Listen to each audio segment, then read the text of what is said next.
Hello YouTube.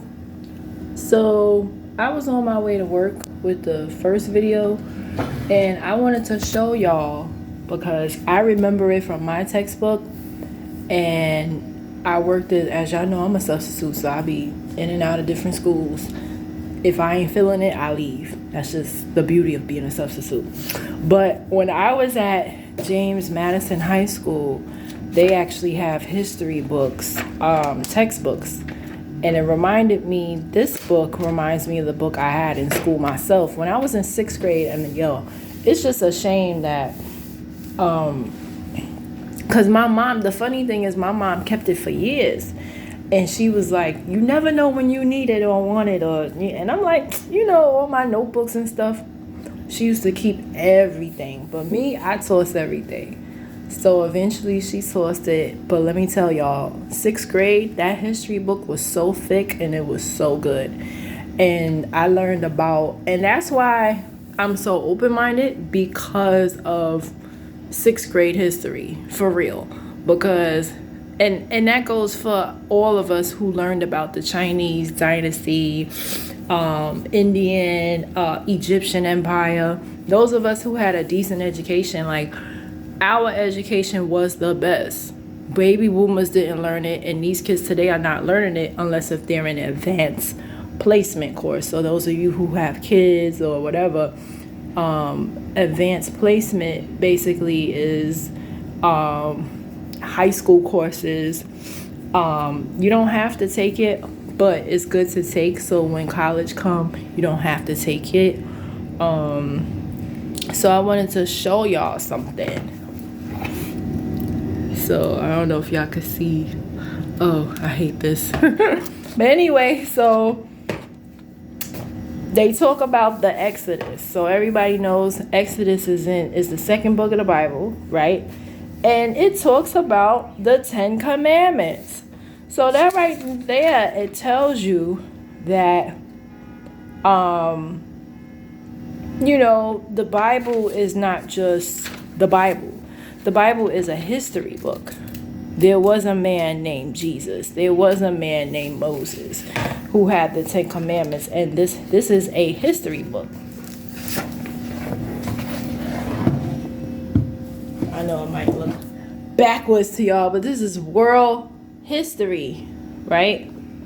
Access building literacy through learning. Yes, textbook. And yes, the 10 Commandments is in here. It says, when Moses made a covenant or agreement with God, he established a new religion. It would become known as Judaism. So y'all heard right. That came from Moses. Judaism. Everybody know Moses was a black man because he was raised in Egypt. He was a Jew boy by birth, but he was raised in Egypt. Okay, man of color. So it should be common sense that the original Jews were black. But if you don't know this, you're not going to know that. So it's important to read the Bible, and it's important to know certain things so you can have a sense of who you are the reason why so many people of color are lost, because they don't have the origins of Judaism or Christianity. And that's just my belief. Like, you can't walk around just aimless. And I mentioned it in a previous video. There's just too much going on in the world. Just like me right now, the school I'm working in. It's just so much going on. Yeah. So, like, for me not to know God, I just never understood that about people. Like, even if it's not Jesus, you gotta have some type of direction with yourself. Just life is hard. It really is. Nobody has an easy life, even if they're rich. There's something that they're lacking. There's something, you know what I mean? So it's like the reason why we as a people, we can't, it's not just because we hate on each other, but if you don't know where you come from and you don't know the origins of your lineage, you don't know who you are and you don't know who you belong to, you're gonna act as such. That's what it is, you know. That's what it is. You know, why is it that, you know, you have whole communities of women who have 10 children and don't know who the fathers are? They don't know who they are as a woman or as a man. You don't know. When you don't know who you are, you do reckless things. You do stupid things. You do things like not taking care of yourself and your children. You do things like go back and forth in jail, you know, because you don't know. Once you find out who you are and whose you are, everything else is in alignment. Now, this talks about origins of Christianity. This is a really good textbook, and I'm glad I took it home. My son, he's not really interested, you know, but I remember, and we would talk about, they talk about the Quran. This book is good. The Teachings of Muhammad.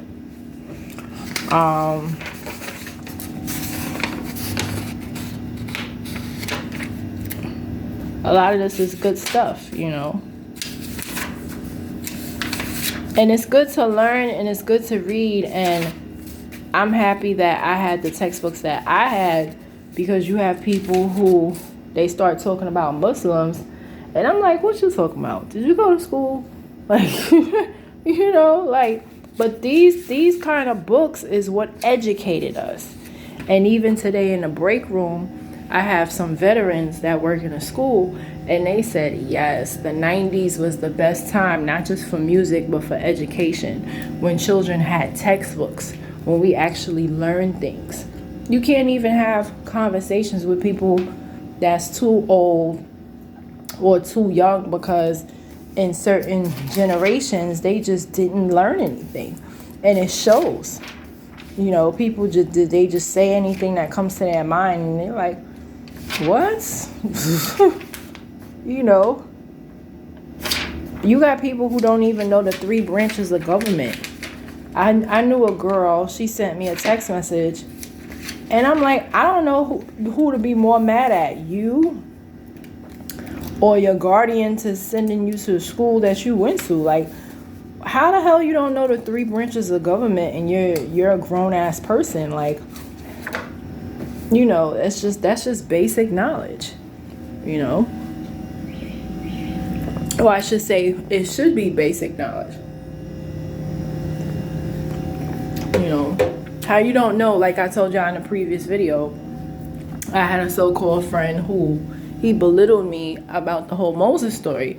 I'm like, that's in history. That doesn't even have to do with religion. It's in history. But obviously he didn't learn it. He wasn't, you know, they ain't teach him that. And then I even had a friend who lived in Long Island. Now, she went to good schools because, you know, everybody knows, you know, Long Island, they pay the highest taxes. But she was like, they didn't teach her the Egyptian Empire. I'm like, that is crazy. Like, that is terrible. And she was like a year older than me.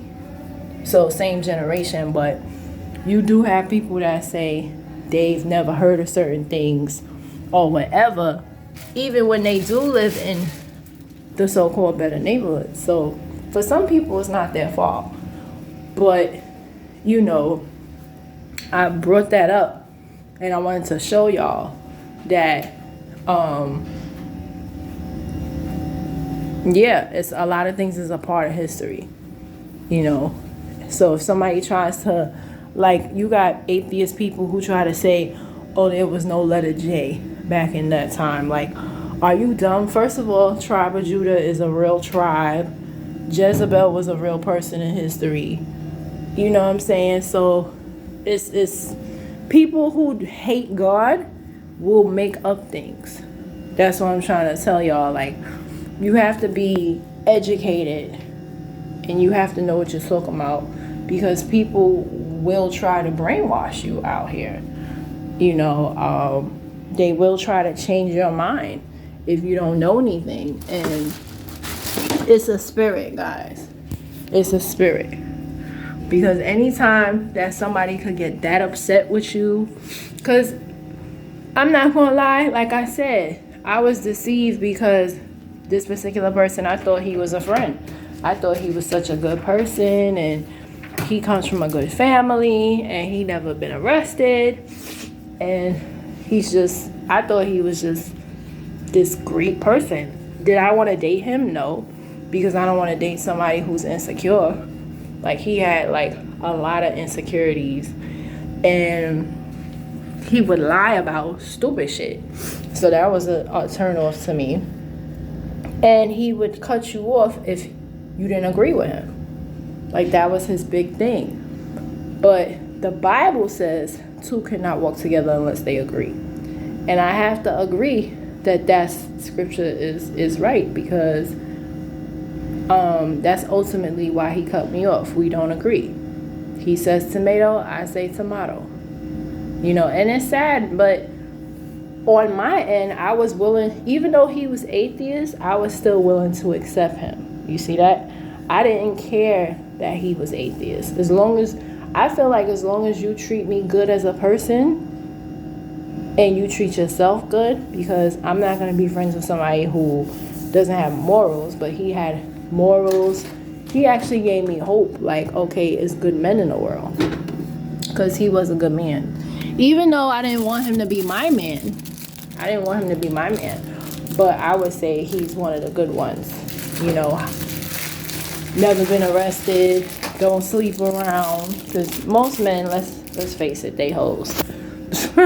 Right? You got most men that I know, you ask them how many partners they have, they can't give you a number. They have no idea. They stopped. One guy I met, he said he stopped counting at 75. I'm like, oh my God, like, that's just sad. That's not even funny. Like, that just shows you really don't care about yourself. And the hookup culture is like, we're all guilty of it. But it's like, at the end of the day, one thing I don't understand about men, if she's not, we've all like messed with somebody we ain't really like, but that was our younger days. When you start getting into your late 20s, 30s, what are you doing? Like, like, seriously, I feel like I'm gonna be 35. I feel like past 31, if you're still hooking up with people that you don't want to date, something's wrong with you. Like, for real. Like, it should be, even if you sleep with the person and you change your mind, that happens. Oh, that definitely happens. Like, you go on a date or two, you sleep with the person, and as you're talking to them, you find out they not what you want. That makes sense, because that happens. But I'm talking about, sometimes off the bat, I'm not going to get with this person, but you still gonna mess with them anyway. What is wrong with you? Like, after 31, that's not cool. Like, you're sharing unnecessary energies. Right? You're, for real, like, you're not respecting the temple, and your body is the temple. And I've made my mistakes, but moving forward, and I'm gonna be 35, like, no. And sometimes it's hard, because when you haven't had none in a while and you just want to be with somebody, but it's good to be. I'm celibate right now, and I'm happy. Like, I don't have to worry about somebody cheating on me, lying to me, lying on me, somebody stalking my page, somebody messaging me, asking me how you know so-and-so. I don't have to go through any of that. I'm free. I'm going through enough at work as it is. Like, right now at the school I'm working at, y'all pray for me. That was the dumbest thing for me, to come back to Brownsville to work. Like, what the hell is wrong with me, right? I was cool where I was at. I really was. Like, and my coworker, she was talking about that. She was like, oh, in the white school this, but I was like, first of all, it ain't no stress and drama in the white schools. You might go through a little incident here and there, but sure, you don't gotta constantly tell the kids, be quiet, sit down. Like, you ain't gotta do all of that. You know, not saying that white kids are perfect, but it's day and night. It really is. And anybody that's a substitute out there, venture out. Like, don't just stay to the hood. You know what I'm saying? Work in different places. And I'm happy I could be a resource, and people come up to me and be like, yo, my child going to high school. You know any good high schools? Midwood High School and James Madison. Especially James Madison. Like, you know, yeah. Yeah, I mean, excellent to my standard. Now, everybody has their own standard of schools, but for a public school, I think those two schools are exceptional. For a public school, they're not bad, because y'all know, anyway, I don't really favor, even though I work for them, I don't really care for it. My son's in charter school. Charter school got their flaws, but I'm gonna always be team private charter school. I went to private school, sorry, not sorry, you know. But for a public school, I mean, very exceptional. James Madison, they got every instrument that you could think of. Every instrument that you could think of. And Midwood is just as good. It is. They celebrate different cultures that's in the building, which is very important for teenagers. Yeah. But I digress. But yes, if you're a Muslim and you have a Christian friend, you should understand that they have a different belief than you, and vice versa. You have Christians that are ignorant, and they think that Muslims are bad people, and it's like, oh, they have a bunch of wives. That's not true. Not everybody has a bunch of wives, and it's good to, and this is what I wanted to end on this note. It's important to talk to people, because what I'm noticing is people make assumptions and they don't educate themselves. If you want to know about somebody's Muslim religion, you should talk to a Muslim. Me and my dad were talking the other week, and he was just getting me upset because I'm like, you talking about something from 40 years ago. I'm like, yo, could you at least go to, I'm like, yo, I just graduated college 2 years ago. My classmate that we took 3 classes together, or was it 2? 2 classes? No, yeah, we went in 3 classes together. We went in serial killers class together.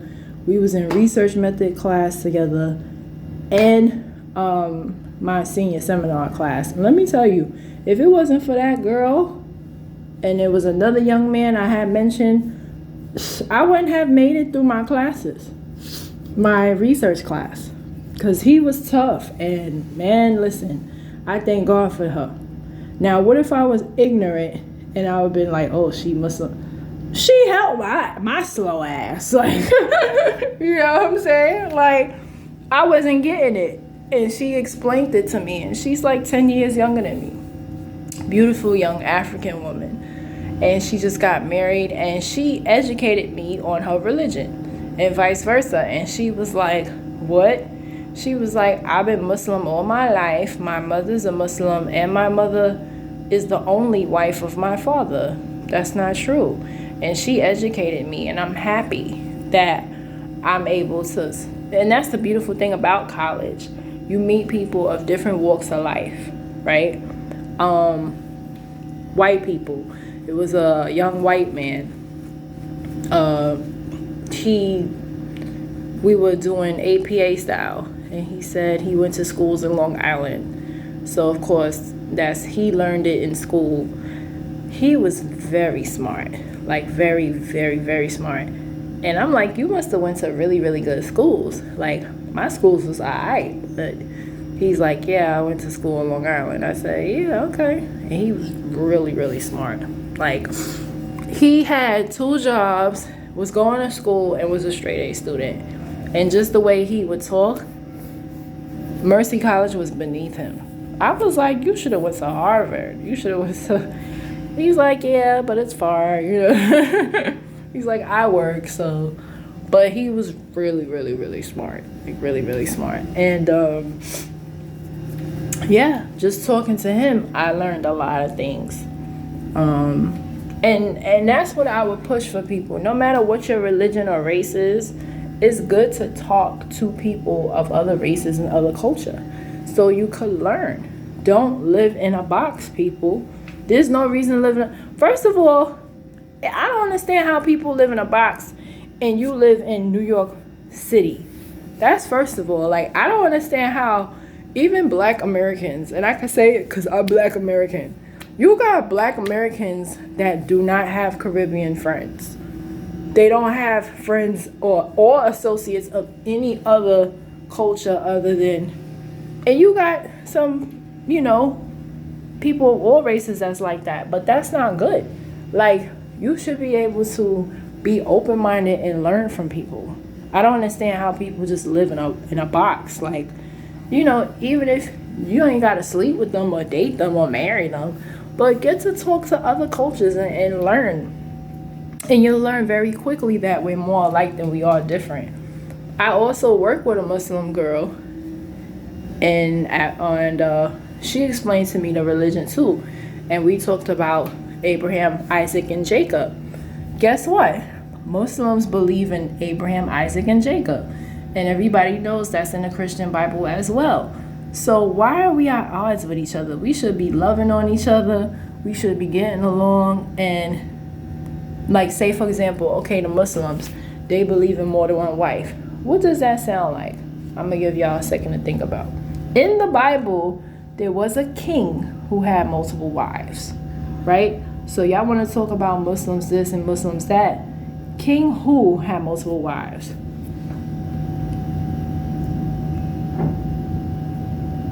King David. That's right. Y'all forgot about him. King David had multiple wives, right? And we talk about him in church all the time. We talk about David and Goliath. David and Goliath. David was a pimp. David had, not only did he have multiple wives, he had concubines. What's a concubine, Crystal? A concubine is a sex slave. Hello? Did I say that out loud? A concubine is a sex slave. Hello? What does that sound like? Doesn't that sound like something that they do in these other foreign countries? Okay, so it's not good to you judging another religion, but they actually copy from Judaism, and yes, they do copy from Christianity, because it's a lot of similarities. It's a whole lot. We are more alike than we are different, right? But back to my original point. People that are atheists, and when I say people, I mean mainly Americans, and what I notice about Black American men, for whatever reason, a lot of them are atheists. I don't know what it is. I don't know. I guess because society has treated us so poorly, and it's like, well, what kind of God would allow this? We sold each other into slavery. That's not God's problem. Like, he allowed it, yes. And sometimes you may feel, well, where is God when slavery happened? Where was God when the crack era happened? Where was God when we was fighting for rights? Yeah, he delivered us every time when you think about it. We still could have been slaves right now. If Abe Lincoln didn't sign that thingy, what is that? Proclamation, Emancipation Proclamation. Old girl would have been, I would have been somebody's. My ancestors were French, and I was told that my ancestor had her master's babies for freedom. So I probably would have been having somebody babies for freedom. You know, so yeah.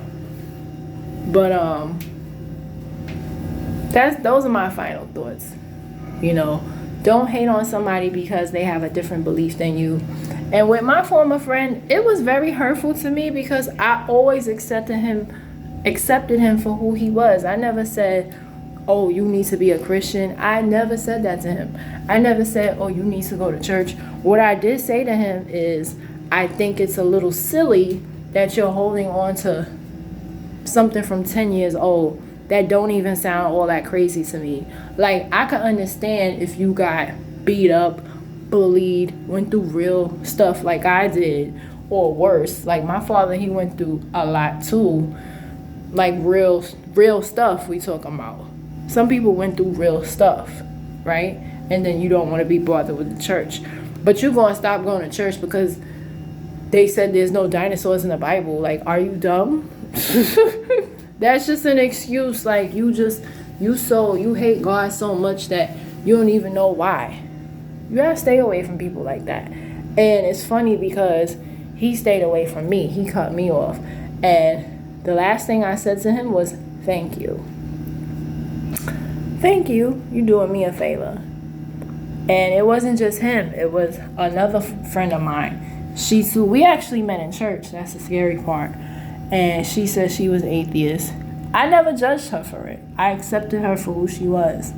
And in the end, we just grew apart. And I'm realizing that, and that's okay. There's nothing wrong with growing apart. Everybody's not meant to be in your life forever. That's Hollywood. Like, oh, this is my BFF from... And if you have that, I'm not hating on y'all. But if you don't have that, like me, it's okay too. It's okay to have a friend that you just met and y'all are the best of friends and y'all, whatever. I have friends that I've met in my later years, 2017, 18, and they are closer to me than ever.